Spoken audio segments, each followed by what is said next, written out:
सत श्री अकाल दोस्तों, welcome to door step education point. उम्मीद करदा तुसी सब वधिया होने आ। अज दी क्लास विच gender roles, gender typing, gender integration, gender stereotyping, discrimination, prejudice, equity and equality इन्हां टर्म्स नूं डिस्कस करन जा रहे हैं।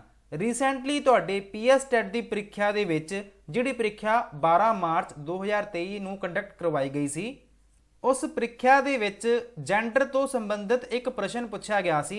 ਮੈਂ ਤੁਹਾਡੇ ਸਾਹਮਣੇ ਉਹ ਪ੍ਰਸ਼ਨ ਵੀ ਵਿਖਾ ਦਿੰਨਾ। ਜਿਵੇਂ ਕਿ ਤੁਸੀਂ ਪ੍ਰਸ਼ਨ ਵੇਖ ਸਕਦੇ ਹੋ, ਜਿੱਥੇ ਲਿਖਿਆ ਹੋਇਆ which of the following represent the acquisition of a traditional masculine or a feminine role। ਹੇਠ ਲਿਖਿਆਂ ਵਿੱਚੋਂ ਕਿਹੜਾ ਇੱਕ परंपरागत मर्द या इस्त्री भूमिका की प्राप्ति नूं दर्शाउंदा है। इहदा जवाब की सी? Gender roles, gender typing, gender integration या फिर जेंडर स्टीरियोटाइपिंग। इस प्रश्न का जवाब तो आपां दवांगे ही, पहला आपां उन्हां टर्म्स नूं डिस्कस कर लैने आ। शुरुआत करांगे जेंडर रोल्स तो। जदों आपां गल करदे आ जेंडर रोल्स दी या फिर जेंडर भूमिकावां दी, इहदे विच आपां मेनली किहड़ियां चीज़ां नूं कंसीडर करदे आ? सोसाइटल एक्सपैक्टेशन की गल करते हैं कि सोसाइटी के अकॉर्डिंग मैन एंड वुमेन नूं किवें बिहेव करना चाहिए। मतलब कुछ चीज़ां सोसाइटी द्वारा निर्धारित कीतियां जांदियां ने कि किहड़े काम मुंडियां ने करने आ एंड किहड़े काम कुड़ियां ने करने आ। एंड ध्यान रखियो, मैं इस गल ते फोकस कर रहा सोसाइटल एक्सपैक्टेशन एंड नॉर्म्स। जिवें सोसाइटी द्वारा मावां लई ये इमेज बनाई गई है या मदर लई ये इमेज बनाई गई है कि मावां जिहड़ियां हुंदियां ने बच्चियां दा पालन पोषण बहुत ही वधिया तरीके नाल करदियां ने, ते दूजे पासे जिहड़े डैड हुंदे ने, फादर हुंदे ने, उन्हां लई समाज द्वारा ये रोल निर्धारित किया गया है कि उन्हां ने पैसे कमाउणे हैगे आ। हालांकि अज दे टाइम विच इन्हां गल्लां विच काफ़ी डिफरेंस वेखण नूं मिलदा है, बट तुहानूं समझाउण लई मैं ये एग्जाम्पल लै रिहा कि जेंडर रोल दे विच सोसाइटी दीयां जिहड़ियां एक्सपैक्टेशनस हुंदियां ने कि मैन नूं किहड़े काम करने पैणे आ, फीमेल्स नूं किहड़े काम करने पैणे आ, इहनूं आपां कहने आ जी जेंडर रोल्स।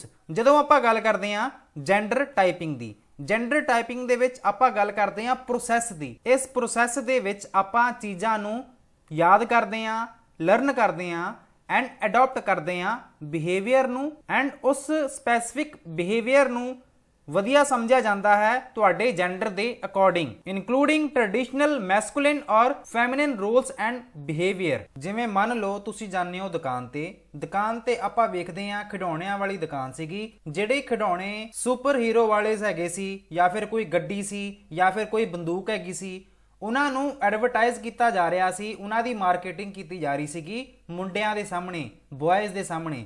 बट उत्थे ही कुछ प्रिंसेस दियां डॉल्स पईयां सीगियां जिन्हां दी एडवरटाइजमेंट या फिर मार्केटिंग की जा रही सीगी किहदे सामने?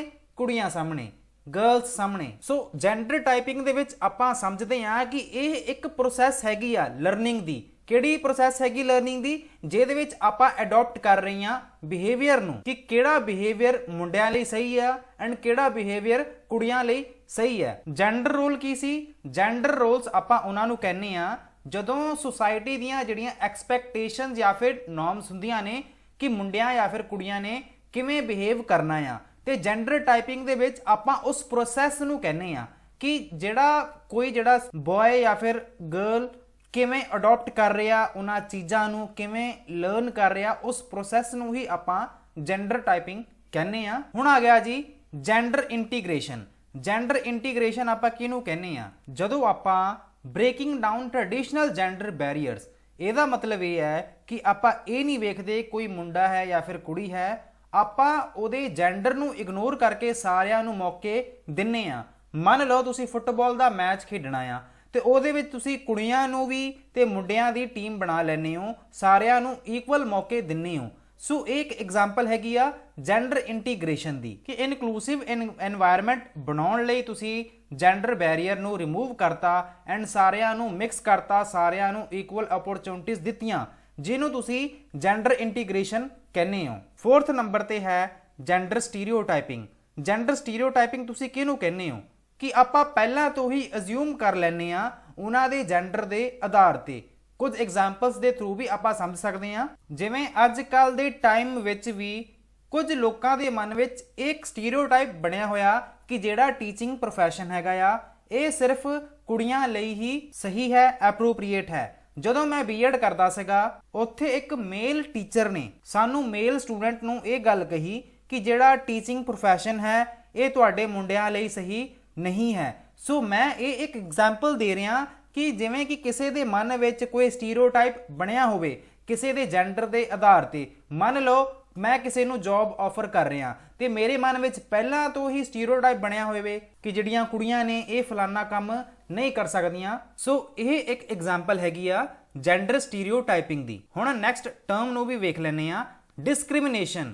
ਡਿਸਕ੍ਰਿਮੀਨੇਸ਼ਨ ਆਪਾਂ ਕਿਹਨੂੰ ਕਹਿੰਦੇ ਆ? ਜਦੋਂ ਆਪਾਂ ਲੋਕਾਂ ਨਾਲ ਜਿਹੜਾ ਵਰਤਾਵ ਹੈਗਾ ਜੀ ਉਹ ਵੱਖਰੇ ਤਰੀਕੇ ਨਾਲ ਕਰਦੇ ਆ।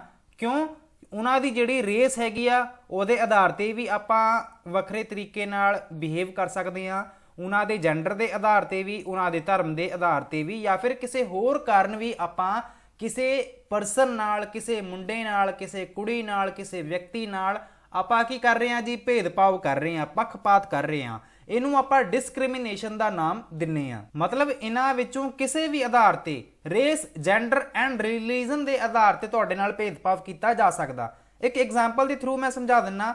ਚਲੋ ਆਪਾਂ ਜੈਂਡਰ ਦੀ ਐਗਜ਼ਾਮਪਲ ਲੈ ਲੈਂਦੇ ਆ। ਮੰਨ ਲਓ ਤੁਸੀਂ ਕੁੜੀ ਹੋ ਐਂਡ ਤੁਸੀਂ ਜਾਂਦੇ ਹੋ ਕਿਸੇ ਦੁਕਾਨ ਤੇ, ਕਿਸੇ ਗੇਮਸ ਵਾਲੀ ਦੁਕਾਨ ਤੇ ਜਾ ਰਹੇ ਹੋ ਐਂਡ ਤੁਹਾਨੂੰ ਗੇਮਸ ਖੇਡਣਾ ਬਹੁਤ ਜ਼ਿਆਦਾ ਪਸੰਦ ਹੈ ਤੇ ਜਦੋਂ ਤੁਸੀਂ ਦੁਕਾਨਦਾਰ ਨੂੰ ਕਿਹਾ ਕਿ ਮੈਨੂੰ ਆਹ ਫਲਾਨੀ ਜਿਹੜੀ ਗੇਮ ਹੈਗੀ ਆ ਜੀ ਇਹ ਮੈਨੂੰ ਪ੍ਰੋਵਾਈਡ ਕਰਵਾ ਦਿੱਤੀ ਜਾਵੇ, ਤਾਂ ਉਸ ਦੁਕਾਨਦਾਰ ਨੇ ਤੁਹਾਨੂੰ ਇਗਨੋਰ ਕਰ ਦਿੱਤਾ ਇਹ ਸੋਚ ਕੇ ਇਹ ਤਾਂ ਕੁੜੀ ਆ, ਗੇਮਸ ਖੇਡਣਾ ਤਾਂ ਮੁੰਡਿਆਂ ਦਾ ਸ਼ੌਕ ਹੁੰਦਾ ਆ। ਸੋ ਜਸਟ ਇੱਕ ਮੈਂ ਐਗਜ਼ਾਮਪਲ ਦਿੱਤੀ ਆ ਡਿਸਕ੍ਰਿਮੀਨੇਸ਼ਨ ਟਰਮ ਸਮਝਾਉਣ ਲਈ। ਹੁਣ ਜਿਹੜੀ ਟਰਮ ਹੈਗੀ ਆ ਜੀ ਨੈਕਸਟ ਟਰਮ ਪ੍ਰੈਜੁਡਿਸ। ਪ੍ਰੈਜੁਡਿਸ ਜਿਹੜੀ ਟਰਮ ਹੈਗੀ ਆ ਇਹਦੇ ਵਿੱਚ ਆਪਾਂ ਕਿਸੇ ਪਰਸਨ ਲਈ ਨੈਗੇਟਿਵ ਓਪੀਨੀਅਨ ਬਣਾ ਲੈਂਦੇ ਆ ਜਿਹਨੂੰ ਤੁਸੀਂ ਪ੍ਰੈਜੁਡਿਸ ਦਾ ਨਾਮ ਦਿੰਦੇ ਹੋ। ਇੱਕ ਐਗਜ਼ਾਮਪਲ ਦਿੰਨਾ, ਮੰਨ ਲਓ ਕਿਸੇ ਕਲਾਸ ਦੇ ਵਿੱਚ ਇੱਕ ਜਿਹੜਾ ਮੁੰਡਾ ਸੀਗਾ ਉਹ ਡਾਂਸ ਕਰਨਾ ਉਹਨੂੰ ਬਹੁਤ ਜ਼ਿਆਦਾ ਪਸੰਦ ਸੀ, ਬਟ ਉਹਦੇ ਨਾਲ ਜਿਹੜੇ ਨਾਲ ਦੇ ਸਾਥੀ ਸੀਗੇ ਉਸ ਮੁੰਡੇ ਦਾ ਮਜ਼ਾਕ ਉਡਾਉਂਦੇ ਸੀਗੇ। ਉਹ ਕਹਿੰਦੇ ਸੀਗੇ ਕਿ ਯਾਰ ਨੱਚਣਾ ਦਾ ਕੁੜੀਆਂ ਦਾ ਕੰਮ ਹੈ। ਮੈਂ ਜਸਟ ਇੱਕ ਐਗਜ਼ਾਮਪਲ ਦੇ ਰਿਹਾ। ਸੋ ਕਿਸੇ ਦੇ ਜੈਂਡਰ ਨੂੰ ਲੈ ਕੇ ਨੈਗੇਟਿਵ ਐਜ਼ੂਮਸ਼ਨ ਬਣਾ ਲਿੱਤੀ ਜਾਵੇ, ਕਿਸੇ ਦੇ ਜੈਂਡਰ ਨੂੰ ਲੈ ਕੇ ਕੋਈ ਨੈਗੇਟਿਵ ਓਪੀਨੀਅਨ ਬਣਾ ਲਿਆ ਜਾਵੇ, ਇਹਨੂੰ ਆਪਾਂ ਪ੍ਰੈਜੁਡਿਸ ਦਾ ਨਾਮ ਦਿੰਨੇ ਆ। ਸੋ ਪ੍ਰੈਜੁਡਿਸ ਟਰਮ ਬਾਰੇ ਤੁਸੀਂ ਸਮਝ ਗਏ ਹੋਣੇ ਆ। ਹੁਣ ਆਪਾਂ ਗੱਲ ਕਰਦੇ ਆ ਇਕੁਇਟੀ ਦੀ। ਇਕੁਇਟੀ ਦੇ ਵਿੱਚ ਆਪਾਂ ਲੋਕਾਂ ਨੂੰ ਓਪਰਚੁਨਿਟੀਜ਼ ਪ੍ਰੋਵਾਈਡ ਕਰਾਉਨੇ ਆ। ਇੱਕ ਐਗਜ਼ਾਮਪਲ ਦੇ ਥਰੂ ਤੁਸੀਂ ਸਮਝ ਸਕਦੇ ਹੋ। ਮੇਰੇ ਕਾਲਜ ਦੇ ਵਿੱਚ ਕੁੜੀਆਂ ਐਂਡ ਮੁੰਡਿਆਂ ਨੂੰ ਫੁੱਟਬਾਲ ਖੇਡਣ ਦਾ ਬੜਾ ਸ਼ੌਂਕ ਸੀ, ਬਟ ਹਰ ਵਾਰ ਜਿਹੜੇ ਮੁੰਡੇ ਸੀਗੇ ਫੁੱਟਬਾਲ ਵਾਲਾ ਜਿਹੜਾ ਗਰਾਊਂਡ ਸੀਗਾ ਉੱਥੇ ਖੇਡਣਾ ਸ਼ੁਰੂ ਕਰ ਦਿੰਦੇ ਸੀ, ਬਟ ਕੁੜੀਆਂ ਨੂੰ ਉਹ ਗਰਾਊਂਡ ਹੀ ਨਹੀਂ ਮਿਲਦਾ ਸੀਗਾ। ਜਦੋਂ ਕਾਲਜ ਦੇ ਸਟਾਫ ਨੂੰ ਇਹਨਾਂ ਗੱਲਾਂ ਬਾਰੇ ਪਤਾ ਲੱਗਿਆ ਤੇ ਉਹਨਾਂ ਨੇ ਜਿਹੜਾ ਗਰਾਊਂਡ ਸੀਗਾ ਕੁੜੀਆਂ ਲਈ ਵੀ ਬਣਵਾ ਦਿੱਤਾ। ਮਤਲਬ ਪਹਿਲਾਂ ਤਾਂ ਸਿਰਫ ਮੁੰਡਿਆਂ ਨੂੰ ਹੀ ਓਪਰਚੁਨਿਟੀਜ਼ ਮਿਲ ਰਹੀਆਂ ਸੀ ਤੇ ਆਪਾਂ ਕੀ ਕੀਤਾ, ਆਪਾਂ ਕੁੜੀਆਂ ਨੂੰ ਵੀ ਓਪਰਚੁਨਿਟੀਜ਼ ਪ੍ਰੋਵਾਈਡ ਕੀਤੀਆਂ। ਸੋ ਫੇਅਰਨੈਸ ਐਂਡ ਜਸਟਿਸ ਨੂੰ ਪ੍ਰਮੋਟ ਕਰਨ ਲਈ ਆਪਾਂ ਇਕੁਇਟੀ ਦੀ ਵਰਤੋਂ ਕਰਦੇ ਆਂ। ਗੱਲ ਕਰਦੇ ਆਂ ਇਕੁਐਲਿਟੀ ਦੀ। ਇਕੁਐਲਿਟੀ ਦੇ ਵਿੱਚ ਤੁਸੀਂ ਸਾਰੇ ਲੋਕਾਂ ਨੂੰ ਸੇਮ ਤਰੀਕੇ ਨਾਲ ਟਰੀਟ ਕਰਦੇ ਹੋ।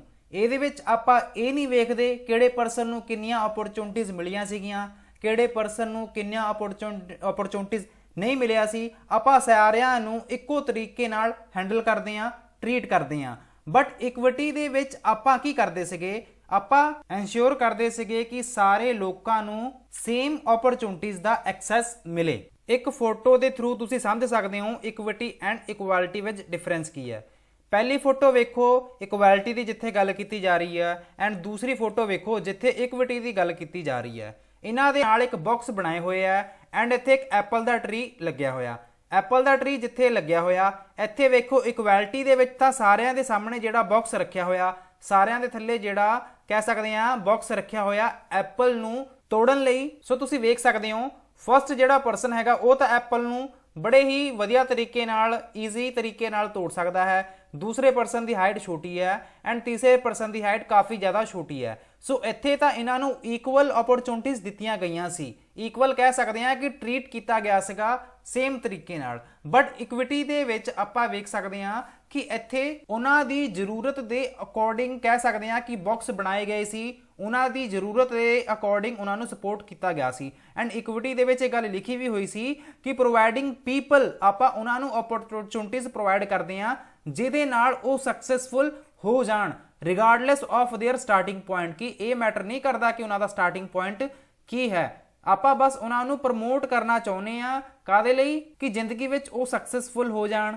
ਬਟ ਇਕੁਐਲਿਟੀ ਦੇ ਵਿੱਚ ਆਪਾਂ ਸਾਰੇ ਹੀ ਲੋਕਾਂ ਨੂੰ ਸੇਮ ਤਰੀਕੇ ਨਾਲ ਡੀਲ ਕਰ ਰਹੇ ਆ। ਉਮੀਦ ਮੈਂ ਇਹੀ ਕਰੂੰਗਾ। ਛੋਟੀ ਜੀ ਵੀਡੀਓ ਸੀਗੀ, ਤੁਹਾਡੇ ਲਈ ਕਾਫੀ ਜ਼ਿਆਦਾ ਯੂਜ਼ਫੁਲ ਰਹੀ ਹੋਊਗੀ। ਜੇਕਰ ਵੀਡੀਓ ਯੂਜ਼ਫੁਲ ਹੈਗੀ ਸੀ ਤੇ ਲਾਈਕ ਦਾ ਬਟਨ ਜ਼ਰੂਰ ਪ੍ਰੈਸ ਕਰਿਓ ਐਂਡ ਚੈਨਲ ਨੂੰ ਸਬਸਕ੍ਰਾਈਬ ਕਰਨਾ ਬਿਲਕੁਲ ਨਾ ਭੁੱਲਿਓ। ਇਸ ਦੇ ਨਾਲ ਹੀ ਦਿਓ ਇਜਾਜ਼ਤ। Thank you so much for watching. God bless you all.